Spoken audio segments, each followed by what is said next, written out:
ನಮಸ್ಕಾರ ಸ್ನೇಹಿತರೆ, ಇವತ್ತಿನ ವಿಡಿಯೋಗೆ ತಮ್ಮೆಲ್ಲರಿಗೂ ಸ್ವಾಗತ. ಸ್ನೇಹಿತರೆ, ಇಂದಿನ ಈ ವಿಡಿಯೋದಲ್ಲಿ ಡಯಾಬಿಟಿಸ್ ಇರುವವರು ಖಂಡಿತವಾಗಿ ತಿಳಿದುಕೊಳ್ಳಬೇಕಾದ ಒಂದು ಅತ್ಯಂತ ಸರಳ ಆದರೆ ತುಂಬಾನೇ ಪರಿಣಾಮಕಾರಿ ಮನೆಮದ್ದಿನ ಬಗ್ಗೆ ಮಾತನಾಡೋಣ. ಮಜ್ಜಿಗೆಗೆ ಈ 4 ಪದಾರ್ಥಗಳಲ್ಲಿ ಯಾವುದಾದರೂ ಒಂದನ್ನು ಬೆರೆಸಿ ಊಟದ ನಂತರ ಕುಡಿಯುವುದರಿಂದ ಊಟದ ನಂತರ ಏರುವ ಏಕಾಏಕಿ ಶುಗರ್ ಲೆವೆಲ್ ಅನ್ನು ನಿಯಂತ್ರಿಸಲು ಸಹಾಯ ಮಾಡುತ್ತದೆ. ಇದು ಔಷಧಿಯಲ್ಲ, ಆದರೆ ನಿಮ್ಮ ಡೈಟ್ನಲ್ಲಿ ಸೇರಿಸಿದರೆ ಶುಗರ್ ಕಂಟ್ರೋಲ್ಗೆ ತುಂಬಾನೇ ಸಹಾಯ ಮಾಡುತ್ತದೆ.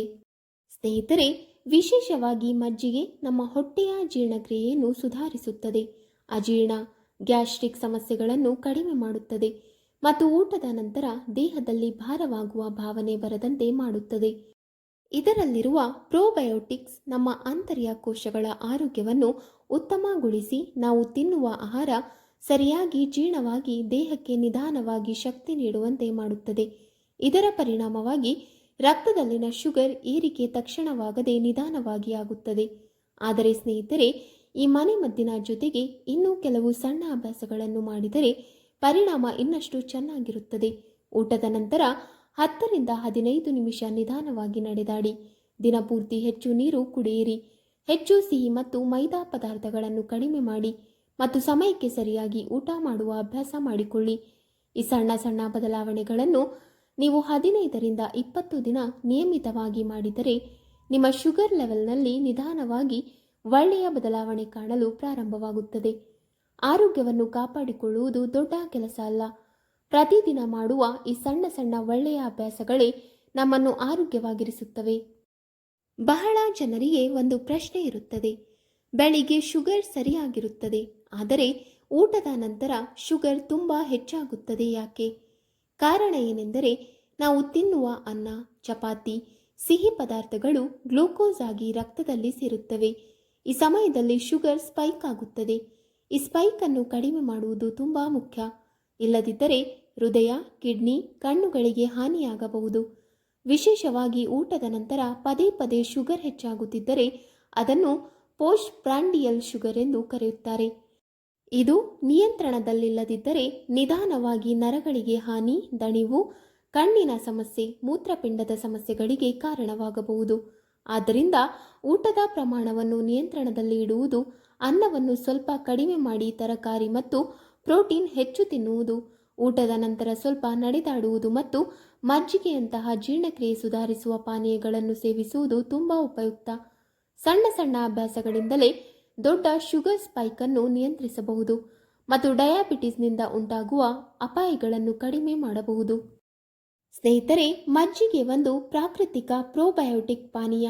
ಇದು ಜೀರ್ಣಕ್ರಿಯೆಯನ್ನು ನಿಧಾನಗೊಳಿಸುತ್ತದೆ. ಜೀರ್ಣಕ್ರಿಯೆ ನಿಧಾನವಾದರೆ ಗ್ಲೂಕೋಸ್ ಕೂಡ ನಿಧಾನವಾಗಿ ರಕ್ತದಲ್ಲಿ ಸೇರುತ್ತದೆ. ಇದರಿಂದ ಶುಗರ್ ತಕ್ಷಣ ಏರದೆ ನಿಧಾನವಾಗಿ ಇರುತ್ತದೆ. ಅದಕ್ಕಾಗಿಯೇ ಊಟದ ನಂತರ ಮಜ್ಜಿಗೆ ಕುಡಿಯುವುದು ಬಹಳ ಉತ್ತಮ. ಸ್ನೇಹಿತರೆ, ಮಜ್ಜಿಗೆಯಲ್ಲಿ ಬೆರೆಸಿ ಕುಡಿಯಬೇಕಾದ ಮೊದಲ ಪದಾರ್ಥ ಬಂದು ಮೆಂತ್ಯ ಪುಡಿ. ಮೆಂತೆಯಲ್ಲಿ ಹೆಚ್ಚು ಫೈಬರ್ ಮತ್ತು ನೈಸರ್ಗಿಕವಾಗಿ ಶುಗರ್ ನಿಯಂತ್ರಣಕ್ಕೆ ಸಹಾಯ ಮಾಡುವ ಗುಣಗಳು ಇರುತ್ತವೆ. ಇದು ನಾವು ತಿನ್ನುವ ಕಾರ್ಬೋಹೈಡ್ರೇಟ್ಗಳನ್ನು ನಿಧಾನವಾಗಿ ಜೀರ್ಣವಾಗುವಂತೆ ಮಾಡುತ್ತದೆ. ಅದರಿಂದ ಗ್ಲೂಕೋಸ್ ತಕ್ಷಣ ರಕ್ತದಲ್ಲಿ ಸೇರುವುದಿಲ್ಲ ಮತ್ತು ಶುಗರ್ ಸ್ಪೈಕ್ ಕಡಿಮೆ ಆಗುತ್ತದೆ.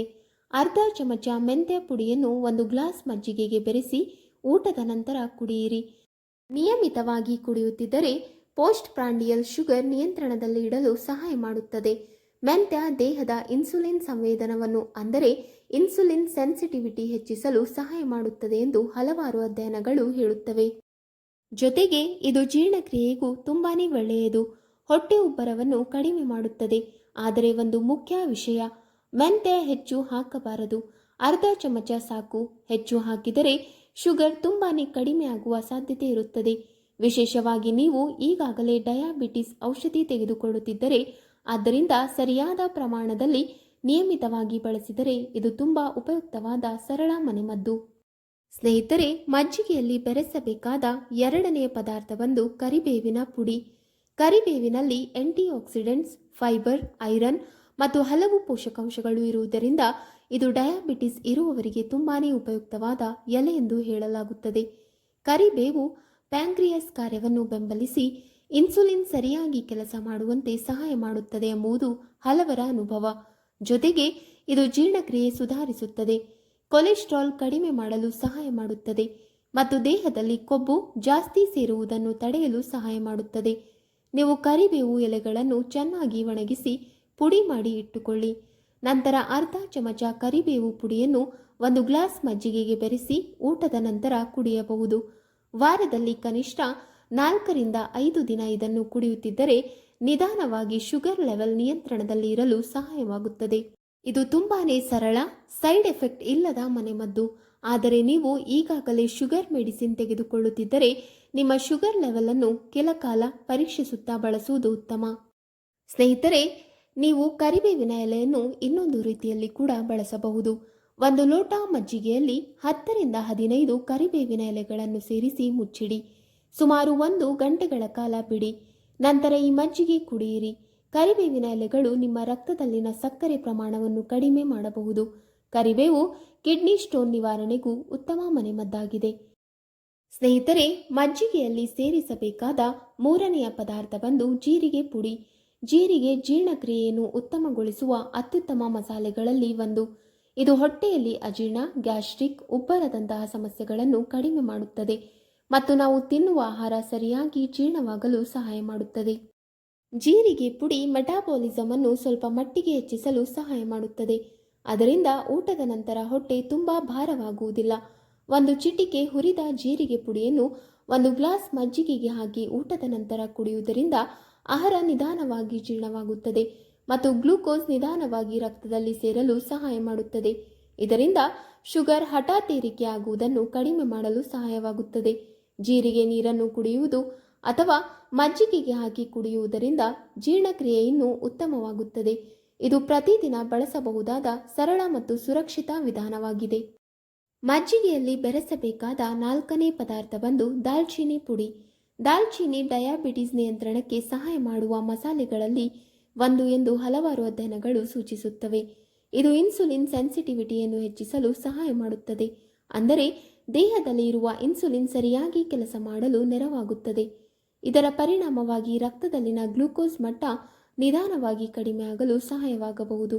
1 ಚಿಟಿಕೆ ದಾಲ್ಚಿನ್ನಿ ಪುಡಿಯನ್ನು 1 ಗ್ಲಾಸ್ ಮಜ್ಜಿಗೆಗೆ ಬೆರೆಸಿ ಊಟದ ನಂತರ ಕುಡಿಯುವುದರಿಂದ ಪೋಸ್ಟ್ ಪ್ರಾಂಡಿಯಲ್ ಶುಗರ್ ನಿಯಂತ್ರಣಕ್ಕೆ ಸಹಾಯವಾಗುತ್ತದೆ. ಜೊತೆಗೆ ದಾಲ್ಚಿನ್ನಿ ಜೀರ್ಣಕ್ರಿಯೆಯನ್ನು ಸುಧಾರಿಸುತ್ತದೆ, ದೇಹದಲ್ಲಿ ಇನ್ಫ್ಲಾಮೇಷನ್ ಕಡಿಮೆ ಮಾಡಲು ಸಹಾಯ ಮಾಡುತ್ತದೆ ಮತ್ತು ಸಿಹಿ ತಿನ್ನುವ ಆಸೆಯನ್ನು ಸ್ವಲ್ಪ ಮಟ್ಟಿಗೆ ಕಡಿಮೆ ಮಾಡುತ್ತದೆ. ಆದರೆ ದಾಲ್ಚಿನ್ನಿಯನ್ನು ಹೆಚ್ಚು ಪ್ರಮಾಣದಲ್ಲಿ ಬಳಸಬಾರದು. 1 ಚಿಟಿಕೆ ಸಾಕು. ವಾರದಲ್ಲಿ 4 ರಿಂದ 5 ದಿನ ಬಳಸಿದರೆ ಸಾಕು. ಪ್ರತಿದಿನ ಹೆಚ್ಚು ಬಳಸುವುದು ಬೇಡ. ಸರಿಯಾದ ಪ್ರಮಾಣದಲ್ಲಿ ಬಳಸಿದರೆ ಇದು ಮಜ್ಜಿಗೆಯ ಜೊತೆ ಸೇರಿ ಶುಗರ್ ನಿಯಂತ್ರಣಕ್ಕೆ ಸಹಾಯ ಮಾಡುವ ಒಳ್ಳೆಯ ನೈಸರ್ಗಿಕ ವಿಧಾನವಾಗಿದೆ. ಸ್ನೇಹಿತರೆ, 1 ಗ್ಲಾಸ್ ಮಜ್ಜಿಗೆಗೆ ಈ 4ರಲ್ಲಿ ಯಾವುದಾದರೂ ಒಂದು ಪದಾರ್ಥ ಮಾತ್ರ ಹಾಕಿ ಕುಡಿಯಿರಿ. ಎಲ್ಲವನ್ನು ಒಟ್ಟಿಗೆ ಹಾಕಬೇಡಿ, ಏಕೆಂದರೆ ಒಂದೇ ಸಮಯದಲ್ಲಿ ಹೆಚ್ಚು ಪದಾರ್ಥಗಳನ್ನು ಹಾಕಿದರೆ ಜೀರ್ಣಕ್ರಿಯೆಯಲ್ಲಿ ತೊಂದರೆ ಆಗಬಹುದು ಮತ್ತು ಕೆಲವರಿಗೆ ಅಸಹನೀಯವಾಗಬಹುದು. ಆದ್ದರಿಂದ ಪ್ರತಿದಿನ 1 ಪದಾರ್ಥ ಮಾತ್ರ ಆಯ್ಕೆ ಮಾಡಿ ಬಳಸುವುದು ಉತ್ತಮ. ಊಟವಾದ 10 ರಿಂದ 15 ನಿಮಿಷಗಳ ನಂತರ ಮಜ್ಜಿಗೆ ಕುಡಿಯಿರಿ. ಇದರಿಂದ ನೀವು ತಿನ್ನಿದ ಆಹಾರ ನಿಧಾನವಾಗಿ ಜೀರ್ಣವಾಗಲು ಸಹಾಯವಾಗುತ್ತದೆ ಮತ್ತು ರಕ್ತದಲ್ಲಿನ ಶುಗರ್ ಹಠಾತ್ ಏರಿಕೆ ಆಗುವುದನ್ನು ಕಡಿಮೆ ಮಾಡುತ್ತದೆ. ಪ್ರತಿದಿನ 1 ಬಾರಿ ಕುಡಿಯುವುದೇ ಸಾಕು, ಹೆಚ್ಚು ಬಾರಿ ಕುಡಿಯುವ ಅಗತ್ಯವಿಲ್ಲ.